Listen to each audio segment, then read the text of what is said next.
Shalom dan selamat malam sahabat Rema yang terkasih. Puji Tuhan jika pada kesempatan malam ini kita bisa berjumpa kembali dalam renungan malam.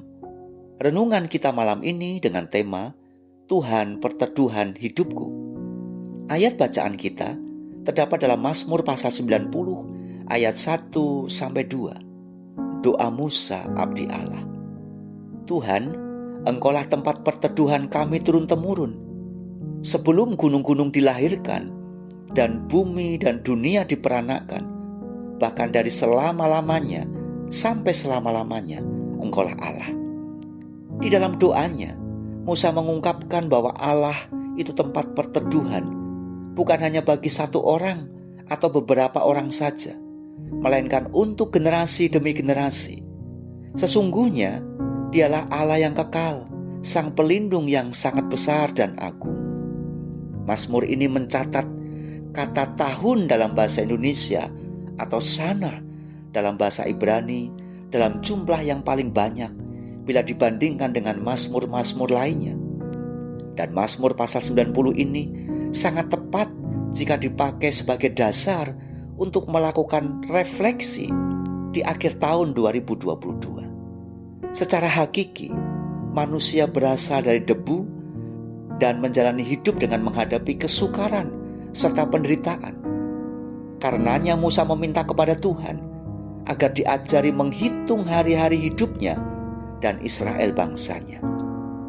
Betapa pentingnya permintaannya ini. Dengan bisa menghitung hari-hari membuat orang jadi bijaksana. Dengan menghitung hari-hari secara tepat, maka yang kita peroleh adalah kualitas hidup bukan hanya berguna pada masa kini, tetapi juga untuk hidup di masa yang akan datang. Sahabat Rema yang terkasih, perayaan Natal baru kita rayakan beberapa hari yang lalu, dan tanpa terasa kita akan mengakhiri tahun 2022. Mungkin ada di antara kita yang menjalani hidup dengan relatif nyaman sepanjang tahun ini. Mungkin pula cukup banyak orang yang sangat kesulitan untuk melalui hari demi hari di tahun 2022. Mungkin pada tahun ini kita tidak konsisten dan kurang bersungguh hati dalam menyembah dan melayani Tuhan. Mungkin kita sempat meragukan kebaikan Tuhan saat menghadapi masa-masa sulit. Hidup yang kita jalani tidak luput dari dosa dan kesalahan. Mungkin juga kita berulang kali melakukan perbuatan, memikirkan dan mengekspresikan hal-hal yang sesungguhnya kita sadari sebagai hal-hal yang tidak sesuai dengan firman Tuhan. Karena hidup ini berlalu dengan singkat, apa yang kita minta kepada Tuhan di penghujung tahun ini? Sebagai orang-orang pilihan Tuhan, marilah kita lakukan.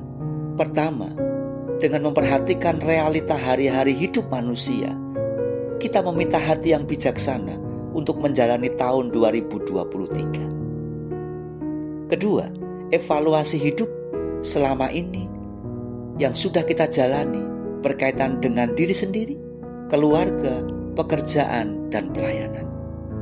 Yang ketiga, marilah kita meminta agar oleh anugerahnya kita semakin mendapat kepuasan sejati yang hanya dari Tuhan saja.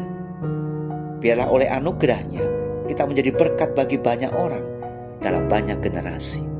Kiranya Tuhan mendengar doa kita dan memberikan kemurahannya. Mari kita berdoa. Bapa di dalam surga, terima kasih untuk firman-Mu malam ini. Di hari-hari mendekati penghujung tahun ini, tolonglah kami agar kami mengerti bahwa Engkaulah tempat perteduhan kami. Engkaulah tempat kami berharap dan Engkaulah segala-galanya bagi kami. Terpujilah nama Tuhan.